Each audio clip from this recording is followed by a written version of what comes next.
ایک مرتبہ سے مل کے درود شریف پڑھیے۔ اللہم صلی علی سیدنا مولانا محمد وعلی آل سیدنا مولانا محمد بارک وسلم۔ سبحانک لا علم لنا الا ما علمتنا انک انت العلیم الحکیم۔ نحمدہ ونصلی علی رسولہ الکریم، اما بعد۔ فاعوذ باللہ من الشیطان الرجیم، بسم اللہ الرحمن الرحیم۔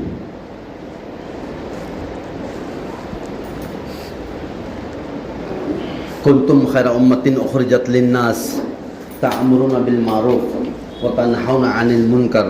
وتؤمنون باللہ، صدق اللہ العظیم۔ محترم بزرگوں اور دوستو، اس کائنات کے اندر اللہ رب العزت نے کم و بیش 1,24,000 انبیاء علیہ السلام کو مبعوث فرمایا۔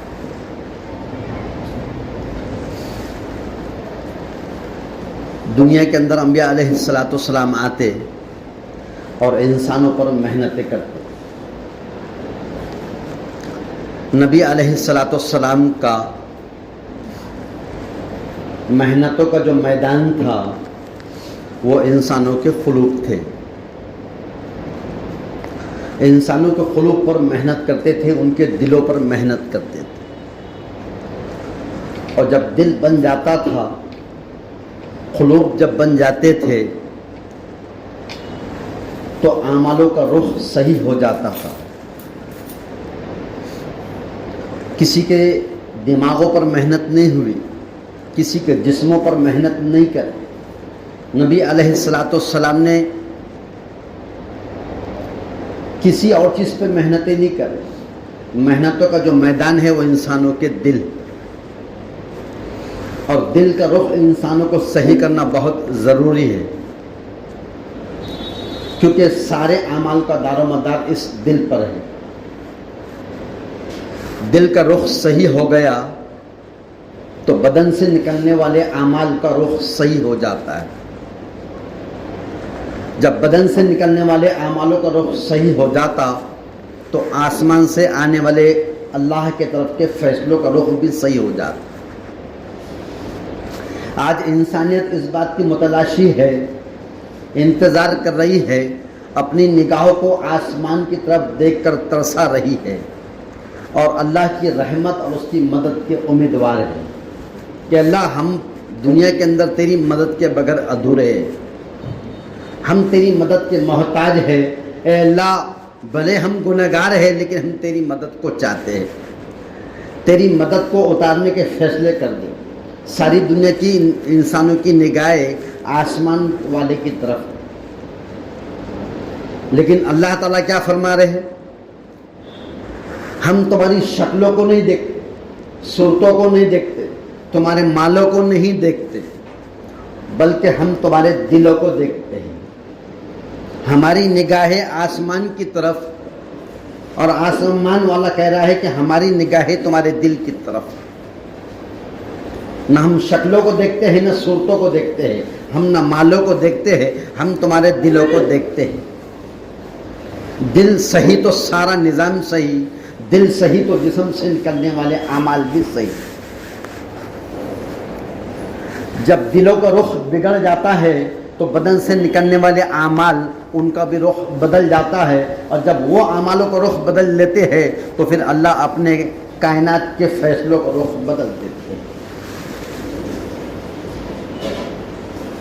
ہم سب اس بات کی اللہ سے امید کرتے ہیں کہ دنیا میں امن ہو، اطمینان ہو، سکون ہو، ہم یہ چاہتے ہیں، لیکن اس کا دار و مدار مالوں پہ نہیں، چیزوں پہ نہیں، حکومتوں پہ نہیں۔ اس کا دار و مدار کھیتی باڑی پہ ہوتا، مالوں پہ ہوتا، چیزوں پہ ہوتا، حکومتوں پر ہوتا تو سارے نبی علیہ السلام دنیا میں آ کر اسی پر محنت کرتے اور کہتے ہیں انسانوں اگر کامیاب ہونا چاہتے ہیں تو مال کما لو، کامیاب ہونا چاہتے ہیں تو عہدہ بنا لو، کامیاب ہونا چاہتے تو حکومت جو ہے تو حاصل کر لو، لیکن کسی نبی نے یہ نہیں کہا، کیونکہ محنتوں کا، کیونکہ کامیابی کا دار و مدار یہ چیزیں نہیں ہیں، اسباب نہیں ہیں، اس کا دار و مدار کامیابی کا جو ہے وہ عمل ہے۔ اور عمل کب ہوگا؟ جب دلوں کو رخ صحیح ہو جائے گا۔ آج ساری دنیا کے اندر جتنی محنتیں دین کے نام پہ ہو رہی ہے، اور جہاں پر بھی دنیا کے اندر ہو رہی ہے، چاہے وہ مدارس کی لائن سے ہو، خانقاہی نظام کی لائن سے ہو، دعوت و تبلیغ کی اصلاحی لائن سے ہو، چاہے مکاتب اور مدارس، جس لائن سے جہاں بھی محنتیں ہو رہی ہیں، ساری محنتوں کا جب نچوڑے نکالیں گے، آخر میں یہ ملے گا کہ صرف انسانوں کا خلق صحیح ہو جائے، اس کا اپنا پیدا کرنے والے سے تعلق صحیح ہو جائے، وہ اپنی زندگی جینے کے اندر اپنا خود کا جو ہے تو مرضی کا جو ہے تو پابند نہیں، بلکہ وہ شریعت کا پابند بنا کر بھیجا گیا۔ ہم دنیا کے اندر زندگی گزار رہے ہیں، تو گزارنے کے اندر ہم صرف آؤ دنیا میں زندگی گزارو اور ایک گزار کر ایک لمبی چوڑی زندگی گزار کر چلے جاؤ دنیا سے، ایسا نہیں ہے۔ ایسی زندگی تو دنیا کے اندر 600 کروڑ لوگ ہیں، جس میں سے کم 450 کروڑ لوگ ایسی زندگی گزار رہے ہیں۔ وہ آ رہے دنیا میں، پیدا ہو رہے دنیا کے اندر، کھا رہے کما رہے، زندگی بھر اپنے آپ کو دوڑ دھوپ محنتوں میں ڈال رہے، اور اس کے بعد ایک وقت آتا ہے کہ زندگی کی ساری عمر کو جب وہ تکمیل تک پہنچ جاتی ہے تو پھر اس کے بعد وہ دنیا سے چلے جاتے ہیں۔ ایسا تو دنیا کے 3 حصے لوگ کر رہے ہیں۔ اگر ہم بھی وہ 150 کروڑ دنیا کے اندر اگر یہی کرنا لگ گئے تو فرق کیا ہوگا؟ کیا فرق ہوگا ان لوگوں میں اور ہم میں؟ تو کیا فرمایا کہ یہ 150 کروڑ دنیا کے اندر اس وقت زندہ جو حیات ہے، جو زندگی گزار رہے ہیں، یہ اپنی زندگی جینے میں اپنے جو ہے تو مرضی کے پابند نہیں، یہ اپنی چاہتوں کے تابع نہیں،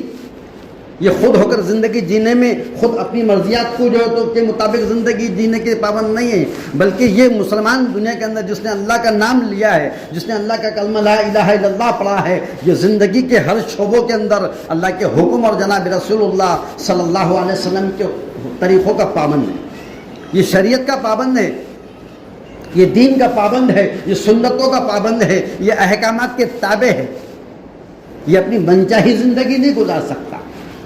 اگر اس نے اپنی منچاہی زندگی گزار دیا، اللہ کے حکم اور نبی کے طریقوں کو سے کچھ ڈال دیا اور اس کی چھوڑ کر اپنی منمانی چاہے گزار دیا، تو آج دنیا کی زندگی تو وقتی طور پر گزر جائیں گی، چاہے تھوڑی کامیابی یا ناکامی کے ساتھ، چاہے تھوڑا سکون یا بے اطمینانی کے ساتھ، چاہے تھوڑی سی کامیابی ناکامی مل جاری ہو، لیکن آخرت اس کی ہمیشہ کے لیے تباہ ہو سکتی ہے۔ تو اللہ نے انسانوں کی کامیابی کا جو دار و مدار رکھا ہوا ہے وہ اعمال کے اوپر رکھا ہے کہ اعمال زندگی میں ہوگے تو پھر اللہ کامیاب کرے گا۔ لیکن لوگ امت کا ایک بہت بڑا کثیر طبقہ ہے، ایک جو اعمال کو چھوڑ کر، دین کی محنتوں کو چھوڑ کر، اللہ کے اوامر کو چھوڑ کر ایک بہت بڑا طبقہ جو ہے وہ زندگی گزار رہا ہے اور اپنی دوڑ دھوپ میں لگا ہوا ہے اور اپنی محنتوں میں لگا ہوا ہے، اور زندگی کا ایک بہت بڑا حصہ اس نے گزار دیا ہے۔ اب جو بچا ہوا زندگی کا جو حصہ جتنا بچا ہوا ہے وہ اس سے لا علم ہے، اس کو نہیں معلوم کہ میں دنیا میں کتنے سال زندہ رہوں گا، لیکن بچی ہوئی زندگی کی کوئی ترتیب نہیں ہے۔ ٹھیک ہے، ابھی تک نہیں معلوم تھا وہ اور بات تھی، لیکن آج مدارس کے ذریعے سے، خانقاہوں کے ذریعے سے اور مکاتب کے ذریعے سے اور دعوت تبلیغ کے ذریعے سے ہر انسان تک اپنے جینے کی بات اس تک پہنچ چکی ہے کہ وہ انسان بحیثیت انسان ہونے کے وہ کیسی زندگی گزار سکتا ہے۔ یہ عمومی طور پر اللہ نے سارے انسانوں کو سمجھا دیا، لیکن اس کے باوجود بھی ایک زندگی کا میں نے اور آپ نے ایک لمبا چوڑا حصہ گزار دیے ہے۔ اب جو زندگی بچی ہوئی ناپائیدار زندگی ہے اس کو ہم کو نہیں جانتے ہیں، لیکن وہ زندگی کی بھی کوئی ترتیب ہمارے پاس نہیں ہے کہ ہم اس کو کیسا گزاریں، کیونکہ صبح کا بھولا جب شام کو گھر کو لوٹ کر آ جاتا ہے اسے ہم بھولا نہیں کہتے۔ تو ہمیں یہ چاہیے کہ ہم واپس اپنی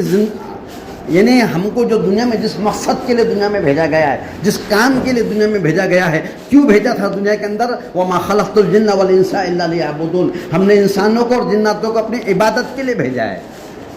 جتنی انسانیت دنیا کے اندر آئی ہے ان کا مقصد فرمایا عبادت تھا، تو عبادت کے مقصد کو اس امت نے چھوڑ دی، اور امت کا ایک بہت بڑا کثیر طبقہ ہے جو اس مقصد سے ہٹا ہوا ہے، تو پھر اللہ کی مدد بھی رک گئی ہے، غفلتوں کے ساتھ زندگی گزاری جا رہی ہے، اپنی خود کی اصلاح کی فکر نہیں، خود اپنی آخرت کی بنانے کی فکر نہیں، خود اللہ کے جو ہے تو اللہ کے سامنے پیش ہونے کی فکر نہیں رہی۔ تو جیسی اور لوگ زندگی گزار رہے ویسے ہم بھی اپنے آپ کی زندگی کو گزار کر یہاں تک چلے گئے ہیں۔ اب ہم کو جو ہے تو سنبھلنا ہوگا, اب ہم کو بدلنا ہوگا, اب ہم کو نیتیں کرنا پڑیں گی کہ اب میری زندگی جو سابقہ گزر گئی اس میں اگر ہم اس کو سرچ کریں گے, جو زندگی آپ نے میں نے گزار کے آج یہاں آ کر بیٹھے ہیں, جس نے جتنی زندگی گزارا ہے اس پر ایک نگاہ ڈالو. ہماری پیدائش سے لے کے آج کی عمر تک یہ جہاں سے ہم سن بلوغ میں پہنچتے تھے, جہاں پر ہم پہ شریعت کے احکامات ہم پر واجب ہو جاتے تھے, وہاں سے آج تک کی ہم یہاں بیٹھے ہیں, اس وقت کی ساری زندگی پر ایک نگاہ ڈال کر دیکھو اور سوچو اور غور کرو کہ ایک عمل بھی میرے پاس ایسا ہے کیا جس کو اللہ سے بتا کہ میں جنت کا سوال کر سکتا ہوں. اللہ کرے ہوں گے آپ کے پاس, اللہ اس کو بے انتہا قبول فرما لے. لیکن اگر کبھی نہیں ہوا تو ایک میری لمبی چوڑی زندگی کا حصہ یہ میری خود کے لیے آخرت کی پکڑ کا سبب بنے گا. میری زندگی میرے لیے حجت بنے گی, میری زندگی میری پکڑ کا ذریعہ بن جائیں گی. یہی جوانی اور یہی بڑھاپا اور یہی زندگی گزارنے کا جتنا میں نے گزارا, یہی میری آخرت کی پکڑ کا ذریعہ بن سکتا ہے. تو کیا کرنا پڑے گا؟ تو پچھلی سابقہ زندگی سے ہم کو توبہ کرنا پڑے گی, اس سے ہم کو اللہ سے جو تو معافی تلافی کرنا پڑے گی, اللہ کے سامنے ہم کو رونا دھونا پڑے گا, اللہ سے ہم کو اللہ کو منانا پڑے گا. اے اللہ میری زندگی کا ایک بہت بڑا حصہ میں نے غفلتوں کے ساتھ گزار دیا اور میں نے گناہوں کے ساتھ گزار دیا, تیرے حکموں کے خلاف گزارا, تیرے نبی کی چاہتیں تھیں ان کو توڑ کر جو تو میں نے گزارا. اے اللہ میرے خسروں کو, میرے کوتاہیوں کو, میری غفلتوں کو تو اللہ معاف فرما دے. یہ ایسی دل میں نیت کرنا پڑے گی اور اللہ سے معافی مانگنا پڑے گی. لیکن اللہ جو حصہ بچا ہوا ہے ہم اس کو نہیں جانتے وہ کتنا ہے. بس اے اللہ میں تجھ سے جو تو مال دولت نہیں مانگ رہا ہوں, میں حکومت کی چاہت دل میں نہیں رکھتا ہوں, میں جو تو حکومت بڑی بڑی کھیتی باڑی کا متمنی نہیں ہوں, میں اللہ کچھ نہیں چاہتا ہوں. بس اللہ میرے ٹوٹے ہوئے دل کو صحیح کر دے. اے اللہ میرے جو تو دل کے اندھیرے کو صحیح کر دے. اے اللہ میرے دل کے بگاڑ کو صحیح کر دے. اے اللہ میرے دل کے رخ کو صحیح کر دے. اے اللہ میرا دل دنیا میں لگا ہوا ہے, دنیا کی محبتوں میں لگا ہوا ہے, دنیا کی مال کی چاہت میں لگا ہوا ہے, دنیا کی ساری رنگینت کی طرف میرا دل متوجہ ہے. اے اللہ میرا دل اگر اسی میں لگا رہا اور اسی میں اگر میری موت آئی تو اللہ میں تجھ کو کیا جواب دوں گا؟ اے اللہ میں اپنے دل کی اصلاح کا تجھ سے سوال کرتا ہوں. کسی ایسے اللہ والے سے ملا دے, کسی ایسے اللہ والوں سے جا کے میرے دل کا تعلق جوڑ دے جو اس کے ذریعے سے اللہ میں تجھ تک پہنچ جاؤں. کہ خانقاہی نظام کیا تھا؟ یہ اپنے دل کی ٹوٹے ہوئے دل کی, اپنے بگڑے ہوئے دل کی, یہ دل جو اندر سے جو بگڑ گیا تھا جس کی وجہ سے جو ہے تو اصلاح کے لیے جاتے تھے اور ایک ایک اللہ والوں کی خانقاہوں میں جا کر 10 12 20 15 سال تک وہ جا کے اپنے اس نفس کی اصلاح کے لیے پڑے رہتے تھے. وہیں ایک بات چلے گئے تو جب تک اصلاح نہیں ہوتی جب تک نہیں آتے تھے. اور بڑے بڑے بادشاہوں نے اپنی اصلاح کا یہ نظام بنایا ہے کہ کسی اللہ والوں کو ساتھ میں رکھتے تھے یا ان کی صحبت اختیار کرتے تھے اور اللہ ان کی صحبت کی برکت سے اللہ ان کے دلوں کی اصلاح کرتا تھا, ان کے دلوں کا بگاڑ کو ختم کرتا تھا, ان کے دلوں کے اندر جو خرابیت تھی, جو دنیا کی محبت تھی, جو مال کی محبت تھی, جو رنگینت تھی اور جو اس سے محبت تھی, وہ سب اندر سے ان کی ختم ہو جاتی. تو ایک تو وہ دور تھا جو خانقاہی دور کے ذریعے سے انسانوں کی دلوں کی اصلاح کی گئی ہے, اور آج دعوت اور تبلیغ کی برکت سے آج پوری دنیا کے اندر انسانوں کے قلوب پر محنت کی جا رہی ہے. اور عمومی سطح پر اللہ نے جو تو دعوت کے کام کو یہاں تک لایا کہ ہر آدمی اپنا جو ہے تو چھوٹا ہو یا بڑا, جوان ہو یا بوڑھا, چاہے غریب امیر ہو, سب کے سب اپنی دینی کمزوری کو اور دینی کمی کو اس دعوت اور تبلیغ کے ذریعے سے پورا کر رہے ہیں. گویا کہ وہ اپنی اصلاح میں لگے ہوئے ہیں. لیکن اب ہم کو یہ چاہیے کہ اب یہاں سے ہم اصلاح کی نیت رکھیں. اے اللہ جو میں بدلنا چاہتا ہوں اپنے آپ کو, کیونکہ خدا نے اب تک اس قوم کی حالت نہیں بدلی, نہ ہو خیال جس کو خود اپنی حالت کے بدلنے کا. جو خود ہو کر اپنے آپ کو بدلنے کی نیت نہیں رکھتا اللہ اس کو نہیں بدلتے, چاہے وہ نبی کا باپ ہو, چاہے نبی کا بیٹا ہو, چاہے نبی کی بیوی ہو, چاہے نبی کا اہل خاندان ہو, چاہے وہ کوئی بھی ہو دنیا کا, اور کتنا ہی چھوٹے سے چھوٹا ہو اور بڑے سے بڑا کتنا بھی ہو, جب تک اس کی دل کے رخ کو صحیح کرنے کی نیت, وہ اپنے آپ کو بدلنے کا ارادہ نہ کرے, اللہ اس کو نہیں بدلے.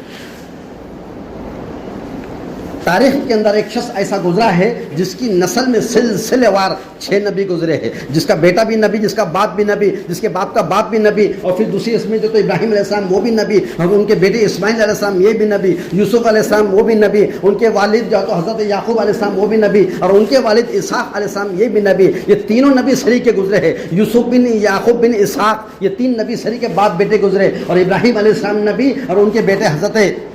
اسماعیل علیہ السلام یہ بیٹے ان کے نبی, یہ 2 نبی اور یہ 3 نبی, 5 نبی یہ. اور پھر اسماعیل علیہ السلام کی نسل سے جناب رسول اللہ صلی اللہ علیہ وسلم تشریف لائے دنیا کے اندر. یہ تمام نبیوں کے نبی جن کی نسل سے سلسلے وار, جن کے گھرانے میں سے فرمایا 6 نبی جہاں سے اللہ نے پیدا کیا ہے، ایک کے بعد ایک کے بعد 6 نبی پیدا ہوئے ہیں، اس نبی کی نسل کا رکھنے والا جڑ جو باپ ہے ان کے آزر، وہ اس وجہ سے ایمان سے محروم ہے، وہ اس وجہ سے اسلام سے محروم ہے کیونکہ وہ اندر سے بدلنے کا ارادہ نہیں رکھتے تھے۔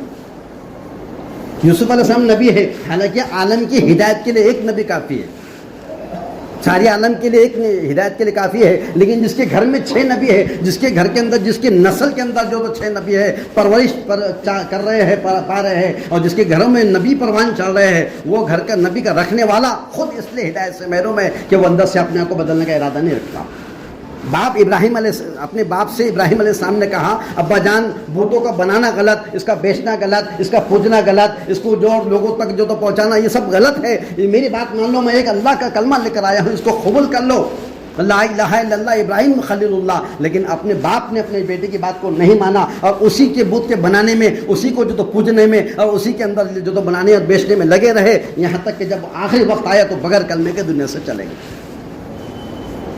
تو جب تک بندہ اندر سے خود ہو کر ارادہ نہیں کرتا بدلنے کا، اللہ اس کو نہیں بدلتے ہیں۔ تو ہم نیتیں کر اس بات کی کہ اللہ میرے اندر کا بگاڑ ختم ہو جائے، میرے اندر کے دلوں کا رخ جو، کیونکہ 2 قسم کی بیماری ہوتی ہے، ایک بیماری تو جسمانی، جو اگر کوئی ڈاکٹر نے بتا دیا کہ آپ کو یہ فلانی بیماری ہے، یہ آپ کو جو تو یہ ایسی بیماری لگی ہوئی ہے، تو اس کا کھانا مشکل ہو جاتا، اس کا سونا مشکل ہو جاتا، اس کا جینا رات دن دماغوں میں ٹینشن لے کے پھرتا ہے کہ اب ڈاکٹر نے مجھے ایسا بول دیا، میری رپورٹ تو ایسی آ گئی ہے، میرے رپورٹ میں تو یہ بتا دیا گیا ہے، میرے خون میں اتنی کمی ہو گئی، اتنی زیادتی ہو گئی، وہ رات دن وہ دماغوں میں وہی لے کے پھرتا ہے۔ تو جسمانی اعتبار سے تو متفکر ہم ہو جاتے ہیں، لیکن روحانیت کے اعتبار سے ہمارے اندر کتنی بیماریاں جنم لے رہی ہے، کتنی بیماریوں کو ہم پال رہے ہیں، کتنی بیماریوں کو دلوں میں ہم اندر لے کے پھرتے ہیں، وہ دلوں کا اس کا ہم کو احساس تک نہیں ہے۔ تو جسمانی بیماری کے بارے میں تو ہم سب اس کا علاج کرتے ہیں، اور جو نہیں کرتا ہے تو زیادہ سے زیادہ کیا ہوگا کہ موت آ جائیں گے۔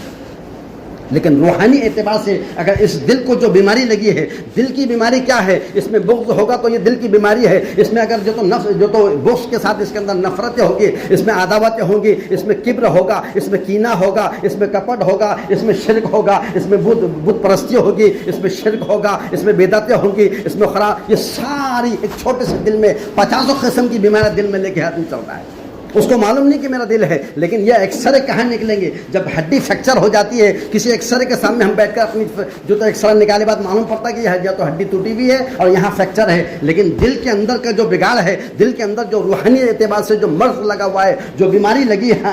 انانیت کی، جو بیماری لگی ہے اندر اپنے آپ کو بڑا بنانے کی، جو اندر جو ہے جو ساری خرابیاں بھری ہوئی ہے، وہ دل گناہوں کی گندگی سے لت پت ہو گیا۔ ایک کیچڑ میں جو کوئی بچہ گر جاتا ہے تو اس کو دھونے کے بعد وہ پاک ہوتا ہے، ہمارا دل گناہوں کی گندگی سے لت پت ہو گیا ہے۔ اس کو کسی اللہ والے کے پاس جا کے ایکسرا کرانا پڑے گا، اس کے دل کو رخ کو صحیح کرنا پڑے گا، کیونکہ یہ صحیح تو سارا نظام صحیح۔ اور آج پوری دنیا میں جتنے جھگڑے چل رہے ہیں، اور آج پوری دنیا کے اندر جتنی مارا پیٹی کاٹا پیٹی ہو رہی ہے، اور پوری دنیا کے اندر جو نفرتوں کا جو ماحول بنا جا رہا ہے، وہ سارا دار و مدار صرف دل کے اوپر۔ یہ دل صحیح تو سارا نظام صحیح، اور دل کا رخ بدل گیا، اس کا بگاڑ اگر چلتا رہا تو پھر دنیا میں فسادات ہو گئے، دنیا کے اندر ساری کی ساری دنیا کے اندر پریشانیاں مصیبتیں اور سارے خرابیاں دنیا میں صرف اسی راستے سے آتی ہے۔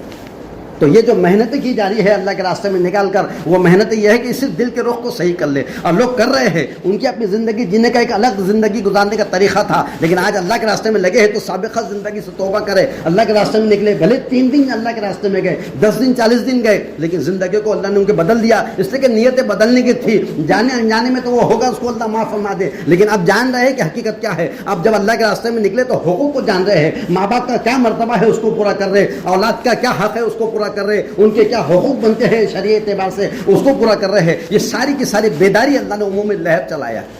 یہ 100 سالہ صدی کے اندر جو مولانا الیاس صاحب رحمۃ اللہ علیہ نے یہ دعوت تبلیغ کا کام جو شروع کرے تھے، تو یہ دعوت تبلیغ کے اندر ایک اللہ نے اتنی زبردست جو تو فضا عام کیا ہے، ایسی فضا دینی ماحول کا عام کیا ہے کہ ہر کوئی اچھا برا، ہر کوئی جوان بوڑھا، ہر کوئی جو تو شہری اور دیہات کا رہنے والا، چاہے بادشاہ ہو یا فقیر ہو، سب کی سب اصلاح کر رہے ہیں، اپنے اندر کی دینی اعتبار سے کمی کو پورا کرنے کا اللہ نے کام دیا اور اس میں لگے ہوئے ہیں۔